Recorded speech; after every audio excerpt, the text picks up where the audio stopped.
देशको आर्थिक विकासका लागि अनि जनताका सुविधाका लागि विभिन्न क्षेत्रहरू सक्रिय भएर लागेका छन्।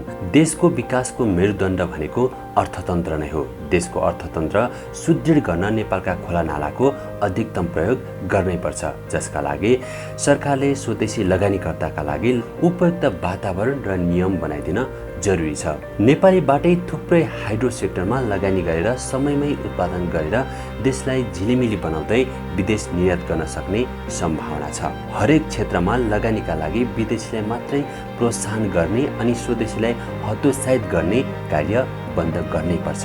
आजको श्रृङ्खलामा नेपालको जलविद्युत क्षेत्रका समस्या, तिनको समाधानका उपाय सँगसँगै सिंगटी हाइड्रो एनर्जीको बारेमा केन्द्रित रहेर आएका छौँ।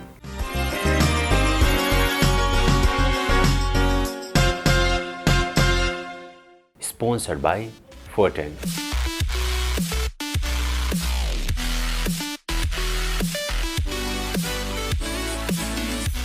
Banking partner.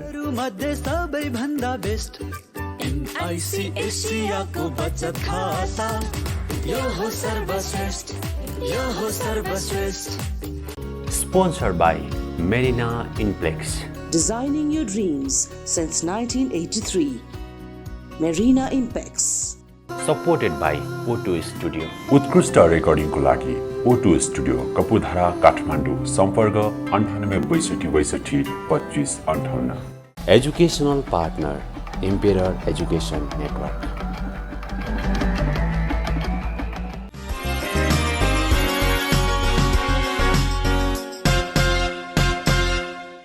दोलखा जिल्लामा सञ्चालित सिंगटी हाइड्रो एनर्जी लिमिटेड विभिन्न समस्याका बावजुद पनि निर्माण सम्पन्न भएर सञ्चालनमा छ।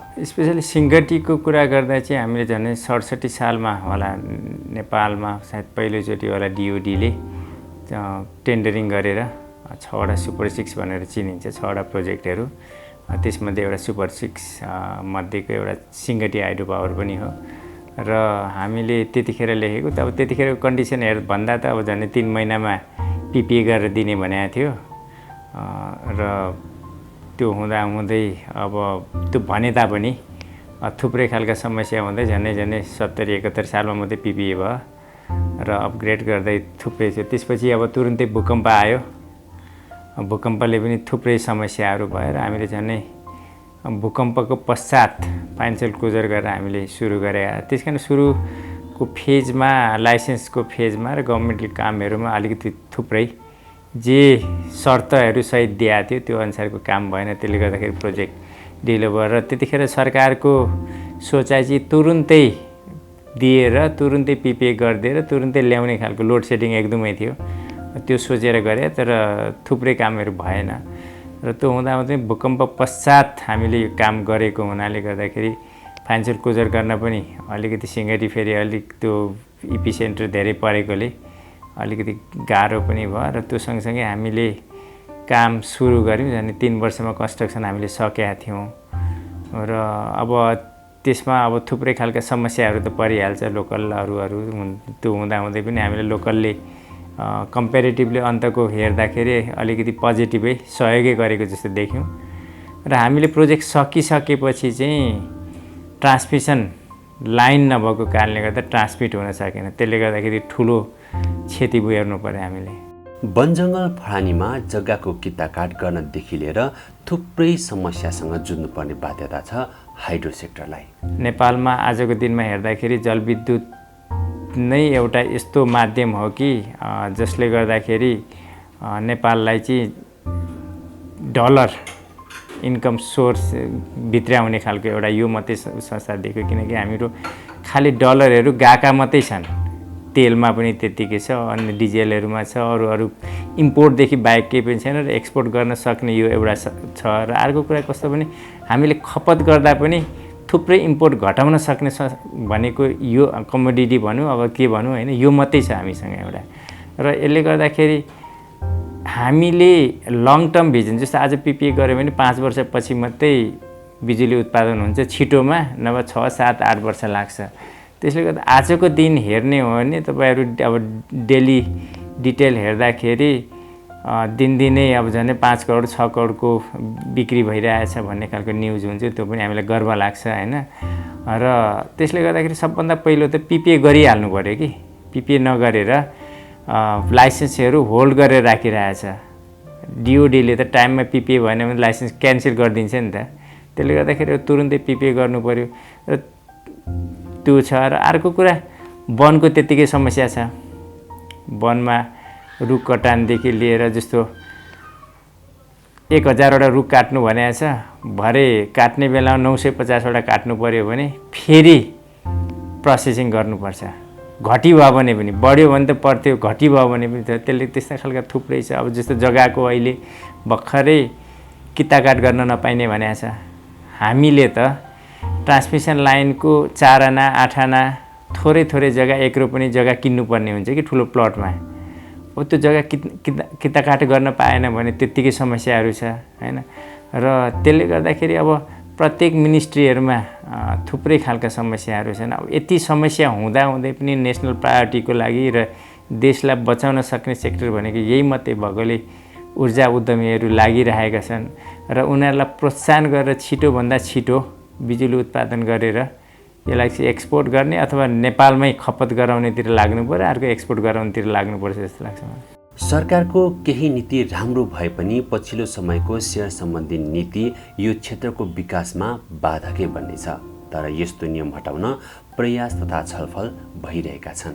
धेरै कुराहरू राम्रो पनि देखेको छ, जस्तो Q25 मा लाने भनेको छ होइन। त्यो भनेको चाहिँ अब बर्खामा हामीसँग भएको बिजुली पानीलाई उपयोग गरेर बिजुली उत्पादन गर्ने भन्न खोज्या हो। र त्यो विशेष त के छ भने इन्डियामा बर्खाको बेला चाहिँ बिजुली बढी चाहिने भएको हुनाले गर्दाखेरि जति अप्टिमम युज गरेर बिजुली धेरै निकाल। र अहिले हेर्दाखेरि पहिला चाहिँ बिक्छ कि बिक्दैन भन्ने खालको थियो, र अहिले चाहिँ बङ्गलादेशले पनि किन्छु भन्दैछ, इन्डियाले पनि किन्ने भनिरहेको छ, तर हामीसँग प्रडक्टै छैन। त्यसले गर्दाखेरि हो। तर त्यसमा खेरि अरू हामीलाई ठिकै लागेको थियो, एउटा सेयर सम्बन्धीको इस्यु चाहिँ अलिकति विवादमा आएको छ र यस्तो खालको विवादित विषयहरू राख्नु हुँदैन भनेर हामीले मन्त्रीज्यूसँग पनि धेरैचोटि छलफल गऱ्यौँ र प्रेस वक्तव्य पनि आएको छ, यो चाहिँ राख्दैनौँ हट्छ भनेर। हामीलाई विश्वास छ अब यस्तो हट्छ होला र यस्ता विषयहरूलाई हटाएर बढीभन्दा बढी लगानीकर्ताहरूलाई चाहिँ समावेश गरेर छिटोभन्दा छिटो बिजुली निकालेर यसलाई देशभित्र प्रयोग गर्नु पर्यो र विदेशमा पनि एक्सपोर्ट गर्नेतिर चाहिँ लाग्नुपर्छ सरकार जस्तो लाग्छ मलाई। सिंगटीले थुप्रै प्रोजेक्टमा काम गरिरहेको छ। यदि ब्याज दर नबढेको भए सिंगटीले 25 देखि 30% डिभिडेन्ड खुवाउन सक्ने सिंगटी हाइड्रो पावरका अध्यक्ष बट्टु लामिछाने बताउनुहुन्छ। ब्याज दर बढे पनि सिंगटीका शेयरधनलाई राम्रै डिभिडेन्ड वितरण गर्ने गरी काम भइरहेको छ। अब जति पनि प्रोजेक्ट हामीले गर्छौँ त्यो सबै सिंगटी मार्फत नै आउँछ। अब पहिले चाहिँ नि अब हामीले इनिसियली इन्भेस्टमेन्ट गरेर हामी लिएर जान्छौँ, त्यसपछि अब सिंगटीले गर्न सक्ने एउटा सुदृढ संस्था पनि हो त्यो। सो अब हामीले नेक्स्ट इयर यदि यसरी ब्याज बढेको थिएन भनेदेखि हाम्रो चाहिँ नि जेठदेखि असार महिना साउन महिनाभित्र 7% लक हुन्थ्यो। 7% यदि लक भएको थियो भनेदेखि हामीले 25 देखि 30% डिभिडेन्ड खुवाउन सक्थ्यौँ। अब अहिले ब्याज बढेर गएको छ। ब्याज बढेर गएको कारणले गर्दाखेरि यति नै म भन्न सक्दिनँ। जे होस् नेक्स्ट इयर चाहिँ सिंगटीले डिभिडेन्ड खुवाउँछ। सिंगटी मार्फत अन्य थुप्रै प्रोजेक्ट सञ्चालनमा रहेको सिंगटी हाइड्रोको कस्तो छ त वित्तीय अवस्था? अब अहिलेको यो के छ नि, अब 1 वर्ष यो साउन महिनामा कम्प्लिट भयो। यो प्रोजेक्टको साउन महिनामा कम्प्लिट हुँदासम्ममा चाहिँ नि हाम्रो कुनै पनि लायबिलिटी बाँकी छैन। लगभग सबै लायबिलिटी हामीले तिरिसकेका छौँ। अब अहिले मैले ब्यालेन्स सिट नहेरिकन भन्दाखेरि अब कतिपय कुराहरू 99% त ठिक हुन्छ, 1% मा भन्न सक्दिनँ। कुनै पनि हाम्रो लायबिलिटी बाँकी छैन, बाँकी नहुनुपर्ने हो। र के अरे ब्याङ्कमा अब यही सिंगटीबाट चाहिँ नि हामीले चाहिँ नि के छ भने अब सञ्चालक समितिले डिसिजन गरे पश्चात अनि हामीले साधारण सभामा जानुपर्छ। साधारण सभाबाट स्वीकृत लिनुपर्छ। साधारण सभा स्वीकृत लिएपछि धितोपत्र र विद्युत नियमनबाट हामीले स्वीकृत लिनुपर्छ। लिएपछि मात्रै हामी राइटमा जान सक्छौँ। र वित्तीय अवस्था स्वस्थ भएको कारणले गर्दाखेरि यो कुनैमा पनि समस्या आउँछ जस्तो लाग्दैन र यो कुनै पनि समस्या नआउँदाको अवस्थामा सभाखोलाको अर्बिट पनि, बलेफी पनि, नार पनि र सुपर खुदी पनि जुन हाम्रो नाममा भएका प्रोजेक्टहरू छन् यो सबै हामीले सिंगटी थ्रु नै त्यसको चाहिँ नि लाभांश सबैलाई नै हुने गरिकन चाहिँ नि हाम्रो जाने मोडलमा छ। हामीले अगाडि बढ्ने तर त्यो चाहिँ नि हामीले सिंगटीको सबै शेयरधनीले पाउने हिसाबले हामीले जाने चाहिँ नि हाम्रो अन्डरस्ट्यान्डिङ त्यही नै छ अहिलेसम्मको। सिंगटी हाइड्रो पावरका लगानीकर्ताले आफ्नो लगानी दोब्बर बनाउन कति समय कुर्नु पर्ला भन्ने हाम्रो जिज्ञासामा सिंगटीका अध्यक्ष लामी छाने। मलाई जहाँसम्म लाग्छ 5 देखि 6 वर्षमा उहाँको 100% लगानी फिर्ता पाइसक्नुहुन्छ 6 वर्षसम्ममा। त्यस पछाडि चाहिँ नि अनि उहाँको सबै त्यो बोनस नै हुन्छ। 5 देखि 6 वर्षमा उहाँको रिटर्न हुन्छ र त्यस अवस्थामा ब्याङ्कको नि पैसा तिर्दै गएको हुन्छ। ब्याङ्कको पैसा तिर्दाखेरि ओभियसली के छ भने पैसा त कम्पनीमा सरप्लस भइहाल्छ, त्यो भएको हामी डिभिडेन्ड नै दिने हो। त्यसले अब हामी अर्को प्रोजेक्ट प्रमोट गर्छौँ। प्रोजेक्ट प्रमोट गरेपछि त्यो डिभिडेन्ड हामी सेयरमा गर्छौँ। हामी अग्राधिकार सेयरको लागि गर्छौँ। अग्राधिकार मेरो भनेको चाहिँ नि यसको हक प्रतिशत हामी इस्यु गर्छौँ। त्यसले गर्दाखेरि सिंगटीमा लगानी गर्ने हाम्रो कुनै पनि शेयरधनी महानुभावहरूले टाउको दुखाउनु पर्ने अवस्था चाहिँ पक्कै छैन। सिंगटी हाइड्रोद्वारा निर्माणाधीन सावाखोला सुपर खोदी पनि 3 वर्षभित्रमा सम्पन्न हुनेछ। सिंगटीमा लगानी गर्ने लगानीकर्ता नडुब्ने सिंगटीका अध्यक्ष बताउनुहुन्छ। हाम्रो अहिले फाइनेन्सियल क्राइसिस भएको कारणले गर्दाखेरि ब्याङ्कबाट पनि पैसा स्मुथली हामीले पाइराखेका छैनौँ। त्यसले गर्दा प्रोजेक्टहरू अलिकति स्लो भएका छन्।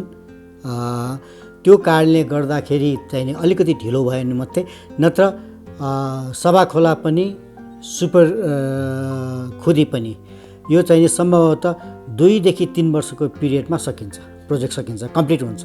नेपालमा लगानीका लागि थुप्रै सम्भावनाका क्षेत्रहरू छन्, तर सबै क्षेत्रबाट लगानी फिर्ता आउने हो कि होइन भन्ने शङ्का लगानीकर्तामा हुने गर्छ। तर हाइड्रो सेक्टरमा लगानी गर्ने हो भने लगानी डुब्ने सम्भावना एकदमै कम हुन्छ। विश्वको जहाँ कहीँ गयो भने पनि पावर बिजनेस चाहिँ कहिले पनि फ्लप भएको हामीलाई उदाहरण छैन। पहिलो कुरा त्यो। दोस्रो कुरा के छ भने हामी जल सम्पदामा हामी धनी छौँ। दोस्रो त्यो हो। तेस्रो के छ भने हाम्रो बिजुली सजिलैसँग इन्डिया निर्यात हुन सक्छ। जुनको उदाहरण चाहिँ नि यसपालि बर्खायामको बिजुली गइराखेको छ। हामीले के छ भने ट्रान्समिसन लाइन बनाउन सक्नु पर्यो। अब यही भन्नुहोस् न, जस्तो के छ भने टेन्टेटिभली के छ भने हाराहारी 400 मेगावाट इन्डिया हामीले एक्सपोर्ट गर्दाखेरि मासिक 2 अरब चाहिँ नि विद्युत प्राधिकरणले बेचिराखेको छ भने यो निरन्तर रूपमा चाहिँ नि हामीले यसलाई 264 को सट्टा हामीले 0 थपेर 2600 गर्न सक्यौँ भनेदेखि त्यही टाइम्सले हेर्नुहोस् कति हुन्छ। हाम्रो व्यापार घाटालाई चाहिँ नि सन्तुलन ल्याउन यसले कति मद्दत गर्छ भन्ने कुरा छर्लङ्ग छ। यो छर्लङ्ग हुँदै पनि गभर्मेन्ट निकायबाट चाहिँ नि प्राइभेट सेक्टरले सहुलियत नपाएको देखेर चाहिँ कहिलेकाहीँ अचम्म पनि लाग्छ। नेपालमा विद्युत अझ सस्तोमा वितरण गर्न सक्ने थुप्रै सम्भावना छ। त्यसको लागि सरकारको भूमिका अपरिहार्य छ। बिजुली महँगो चाहिँ नि नेपाल सरकारले नै बनाइरहेछ। प्राइभेट सेक्टरले कहिले पनि त्यो महँगोमा बनाएको छैन। त्यो बेसिकली के छ भनेदेखि किन महँगो भयो त भन्ने कुरा चाहिँ नि गभर्मेन्टले चाहिँ नि राम्रोसँग हेरिदिनु पर्यो र कसरी सस्तो गर्न सकिन्छ त्यो चिजको धेरै उपायहरू छन्। अहिले 35 वर्षलाई भनेर दिइराखेको छ लाइसेन्स, यो 90 वर्षलाई दिएर 30 वर्षभित्र चाहिँ नि के अरे उठाउने गरिकन नियम बनाइदियो भनेदेखि आज हामीले 10 वर्षमा ब्याज चाहिँ नि ब्याङ्कलाई तिरिसक्नुपर्ने चिज 30 वर्षमा तिर्न पाइयो भनेदेखि त्यही नै के अरे राहत भयो।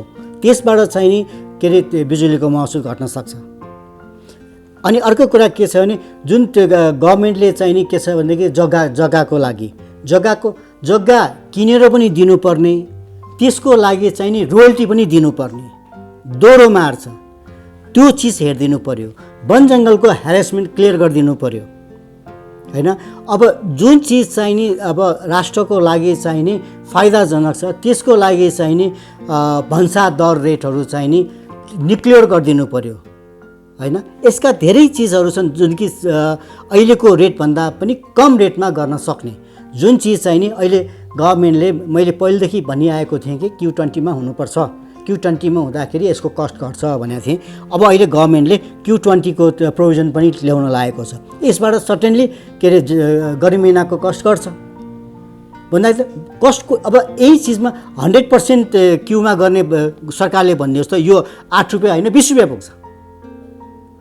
त्यस्तै अब यो Q20 मा गरेपछि यसको कस्ट त गभर्मेन्टले घटाइसक्यो नि। जुन रूपमा चाहिँ नि 5 रुपियाँ 40 पैसा भएको चिजलाई 3 रुपियाँ 61 पैसामा त ल्याइसक्यो गभर्मेन्टले भन्दाखेरि कस्ट घट्ने ठाउँ त रहेछ नि त। यो कस्ट कसले घटाउन सक्छ? गभर्मेन्टले घटाउन सक्छ। गभर्मेन्टले घटाउँदाखेरि लगानीकर्तालाई पनि निरुत्साहित नगर्ने र के अरे निर्यात पनि सजिलै हुन सक्ने हेरिकन त्यो सोच्नु पर्यो नि। त्यस्तो किसिमको सोच भएको लिडर आउनु पर्यो नि त। त्यो सोच भएको लिडर आयो भने बल्ल त्यो के अरे ऊर्जाको डेभलप हुन्छ। अन्य योजनाका बारे सिंगटी हाइड्रोका प्रोजेक्ट इन्जिनियर श्याम प्रसाद शर्मा। हाम्रो योजना चाहिँ यहाँ एउटा उत्पादनमा सिंगटी हाइड्रो एनर्जी हो 25 मेगावाट। यसपछि हामी सावा खोला बी 21.5 मेगावाटको जुन हाम्रो फिजिबिलिटी स्टडी सक्यो र डिजाइन फेजमा छ। अर्को आफ्टर दसैँ चाहिँ हामी फेरि स्टार्ट गर्छ। रोड पनि बनिसकेछ, क्याम्प पनि बनेछ त्यहाँ। त्यो अर्को त्यसैबाट क्यास्केडवाला प्रोजेक्ट सावा खोला सी 6.53 मेगावाटको छ। त्यो पनि हामी सँगै काम गर्ने हो। र अर्को एउटा मतलब फिजिबिलिटी स्टडी बेलेफी पनि छ। अर्को नारखोला छ। दुईटा सम्भाव्य छ। एउटा कन्स्ट्रक्सनमा जाँदैछ, एउटा उत्पादनमा छ सिंगटी हाइड्रो। लगानीकर्ताको लगानी सुरक्षित गर्दै उच्चतम प्रतिफल वितरण गर्न हाइड्रो सेक्टर मार्फत देशको अर्थतन्त्रमा केही न केही भूमिका निर्वाह गर्न, रोजगारका अवसर सृजना गर्न थुप्रै योजनाका साथ लागि परिरहेको छ। के उक्त योजना सफलतापूर्वक सम्पन्न गरेर लिएका लक्ष्य पूरा गर्न सफल होला त सिंगटी हाइड्रो एनर्जी लिमिटेड? त्यो भने हेर्नै बाँकी छ। अल्पविराम।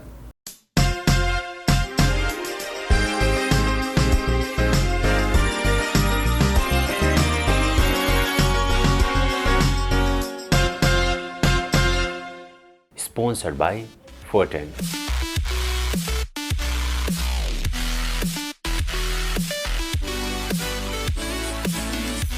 Banking partner. मध्ये सबैभन्दा बेस्ट NIC एसियाको बचत खाता। यो हो सर्वश्रेष्ठ, यो हो सर्वश्रेष्ठ। Sponsored by Marina Inplex. Designing your dreams since 1983. Marina Impacts. Supported by O2 Studio. उत्कृष्ट रेकर्डिङको लागि O2 स्टुडियो कपुधारा काठमाडौँ। सम्पर्क 98 62 25 58। Educational partner Embedding Education Network.